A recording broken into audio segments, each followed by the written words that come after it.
So, I'm sitting there in this ridiculously fancy restaurant, the kind with white tablecloths and waiters who look down on you if you don't know which fork to use. And across from me are two ghosts from a life I buried a long, long time ago, my mother and father. My dad clears his throat, adjusts his tie, and with the most self-important look you've ever seen, he slides a piece of paper across the table. It's a bank statement, circled in red, showing a massive negative balance. "We're prepared to forgive you for everything," my mother says, her voice dripping with fake sympathy. "And to show you're truly sorry, we just need you to help us out. Alone. Say $150,000. I just stared at them. I didn't say a word. I just reached into my briefcase, pulled out my own piece of paper, and slid it right back at them. It was an invoice. And I just said, "You first." Let me tell you, the story of how we got to that moment is way crazier than you can imagine. It all started 10 years ago. I was 17, a good kid, you know? I got straight A's, I didn't party, I didn't do drugs. My biggest act of rebellion was probably listening to my music a little too loud. My entire world revolved around one thing: not screwing up. Because in my house, screwing up wasn't an option. Let me introduce the main players. First, there's my dad, Richard. He was a man who loved his possessions more than people. Specifically, his prized 1969 Ford Mustang. It was his baby. He spent every weekend polishing it, tuning it, talking to it more than he ever talked to me. Then there's my mom, Carol. She wasn't the warm, fuzzy type. She was more like a manager. Her job was to make sure the family looked perfect from the outside. She was Dad's enabler, his biggest cheerleader, especially when he was being a complete tyrant. And then there was me, just trying to survive high school and get to college, where I could finally breathe. The family dynamic was simple. Richard was the king, Carol was the queen, and I was the court jester who better not mess up the performance.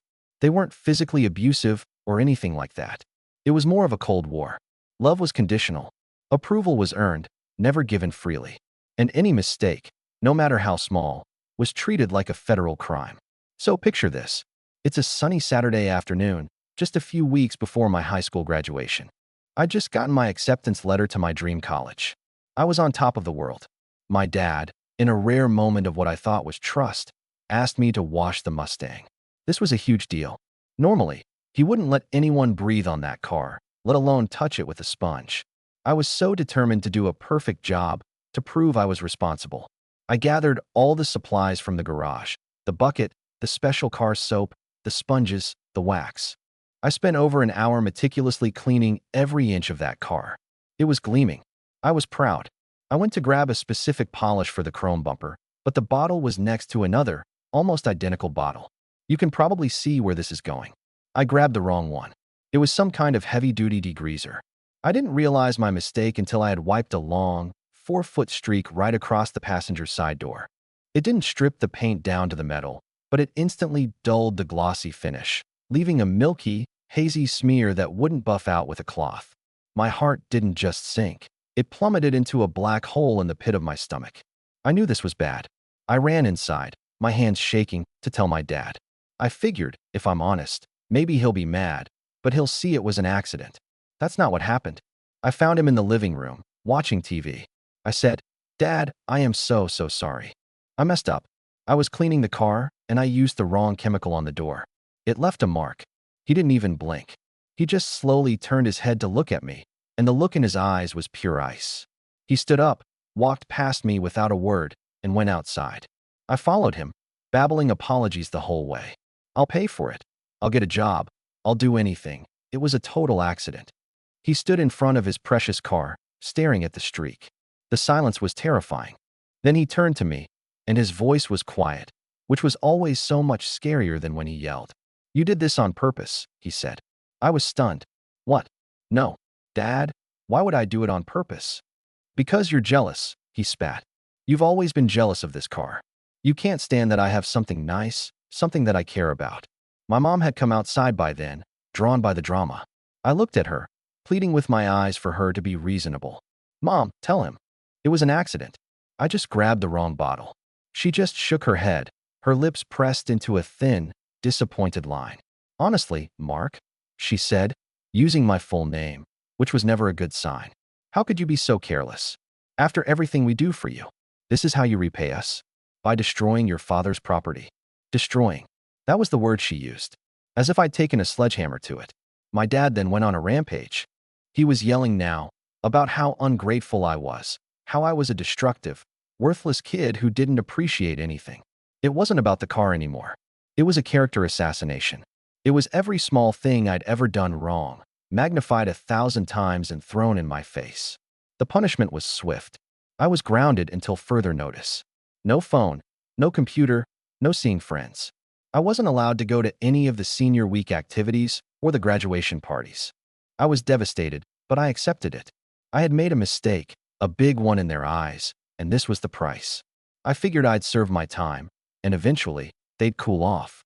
I spent that night in my room, feeling like the world's biggest loser. I could hear them downstairs, talking in low, angry tones. I just wanted it to be over. The next morning, I came downstairs for breakfast. My mom was in the kitchen, and my dad was standing by the front door. Next to him were 2 suitcases and a black trash bag. My suitcases. My trash bag. It was full of my stuff, my books, my posters, my clothes. I stopped dead on the stairs.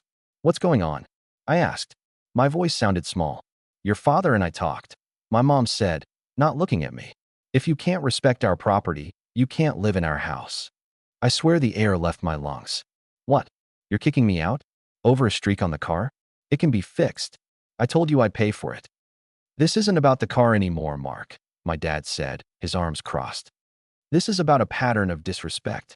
This was the final straw. A pattern of disrespect? What pattern? The time I left a glass on the coffee table? The time I forgot to take out the recycling? My brain was short-circuiting. This couldn't be real. Where am I supposed to go? I stammered. "I'm 17. I have graduation in 2 weeks." "That's not our problem," my mom said coldly. "You're almost an adult. You made your bed. Now you can lie in it." I begged. I cried. I pleaded with them to be reasonable. I promised I would do anything, any chore, any punishment. It was like talking to a brick wall. My dad opened the front door and pushed my suitcases onto the porch. "Goodbye," he said, and he shut the door in my face. I just stood there on the front step of the only home I'd ever known. The sun was shining, birds were chirping, and my life had just been completely detonated. All because I grabbed the wrong bottle of car polish. I ended up at my best friend's house. I called him from a payphone, sobbing and barely able to get the words out. His parents, God bless them, took me in without a second thought. They were horrified. They tried to call my parents, but they didn't answer. Those next few weeks were a blur. I was in a daze. I finished my last few days of high school wearing borrowed clothes. I missed my graduation ceremony. I couldn't face it. The idea of walking across that stage, looking out at the crowd, and seeing 2 empty seats where my parents should have been, it was too much. The shame was suffocating. I felt like I was broken, like I had done something so unforgivably horrible that my own parents had thrown me away. I tried calling them a few more times from my friend's phone. After a week, they blocked the number. That's when it finally hit me. This wasn't a punishment. This was an amputation. They had cut me out of their lives. And at that moment, sitting on my friend's lumpy basement couch, the deep, gut-wrenching sadness started to curdle. It slowly, over days and weeks, hardened into a cold, diamond-hard resolve. Fine. If they didn't want me, I didn't need them. I would not just survive.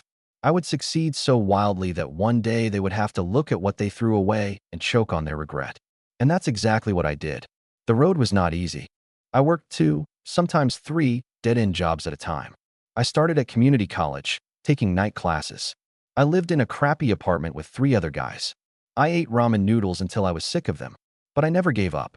I got my associate's degree, transferred to a state university, and busted my ass to get a degree in computer science.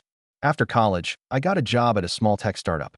I learned everything I could, saved every penny. After a few years, I took a massive leap of faith and started my own software development company with a friend. We worked 80-hour weeks. We nearly went bankrupt twice. But we believed in what we were doing. And slowly, painstakingly, it paid off. Fast forward 10 years. My company is thriving. I own a beautiful home. I have a partner who loves me for who I am, not for what I can do for them. I have a chosen family of friends who have been my rock through everything. I hadn't spoken to my parents in a decade. I didn't even know if they still lived in the same house. Honestly, I try not to think about them at all. Then, one Tuesday morning, an email popped into my inbox. The sender was Carol. My blood ran cold. The subject line was, "Thinking of you." I almost deleted it without reading. But morbid curiosity got the best of me. The email was a masterpiece of passive-aggressive nonsense. It was all, "I hope life has treated you well, and your father and I talk about you often, and there's been so much water under the bridge, but family is family." It ended with, "We'd love to see you. We're ready to forgive you and put the past behind us." Ready to forgive me? The audacity was breathtaking. I felt that old anger flare up, hot and familiar.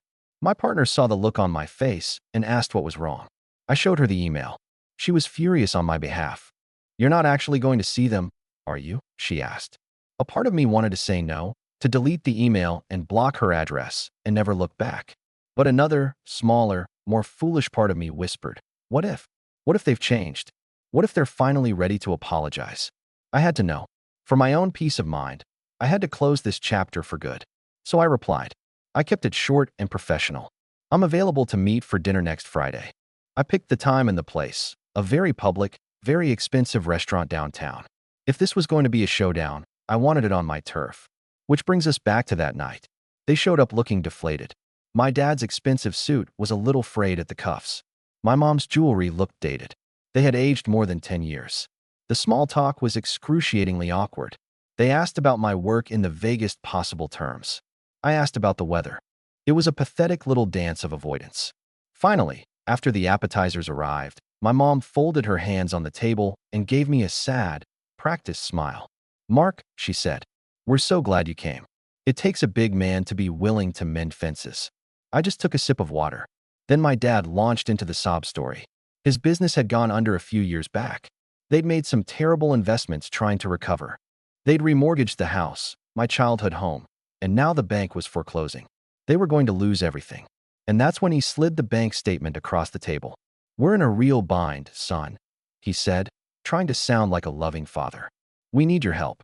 My mom jumped in. "We're prepared to forgive you for everything," she said. "The disrespect, the car, the years of silence. We can let it all go. And to show you're truly sorry and want to be part of this family again, we just need you to help us out. A loan, say $150,000, it would solve all our problems." I just sat there, looking from one to the other. And I felt nothing. The anger was gone. The hurt was gone. All that was left was this hollow, echoing pity. They hadn't changed at all. They hadn't reached out to reconnect. They had reached out because their ATM had run dry, and they remembered they had one last account they hadn't tried to withdraw from. They didn't want a son. They wanted a bailout. And that's when I knew exactly what to do. I calmly reached into the briefcase I'd brought, and I pulled out the folder I had prepared. Inside was a multi-page, itemized invoice. I had spent the entire week putting it together. It was a work of art. I slid it across the table to my dad. He picked it up, a confused look on his face. "What's this?" he asked. "It's an invoice," I said, my voice perfectly level. "For services rendered. Or, more accurately, for services denied." His eyes scanned the first page. I had listed everything. The cost of room and board at my friend's house for the 2 months before I could get my own place. Estimated cost of groceries for a teenage boy. The price of the graduation cap and gown I never got to wear. The tuition and books for my 2 years of community college. The tuition and books for my final 2 years at the state university. I even calculated the estimated value of the parental emotional support I was denied, based on standard therapy rates. And, of course, I'd added 10 years of compound interest. The grand total at the bottom of the final page was $150,001. My dad's face went from confused, to pale, to beet red. My mom snatched the papers from his hand. Her jaw literally dropped. "What is the meaning of this?" she hissed. "Is this some kind of sick joke?" I leaned forward. "You said you're ready to forgive me. Well, I'm ready to forgive you too. For abandoning your 17-year-old child on the street over a mistake. For making me miss my own high school graduation. For forcing me to claw my way through life with absolutely zero support. Pay this invoice, and we're even. All is forgiven." For a full 30 seconds, there was dead silence. The only sound was the clinking of silverware from other tables. Then the explosion came. My dad slammed his fist on the table, rattling the glasses. "You ungrateful little monster," he roared, getting half out of his chair. Heads turned all over the restaurant.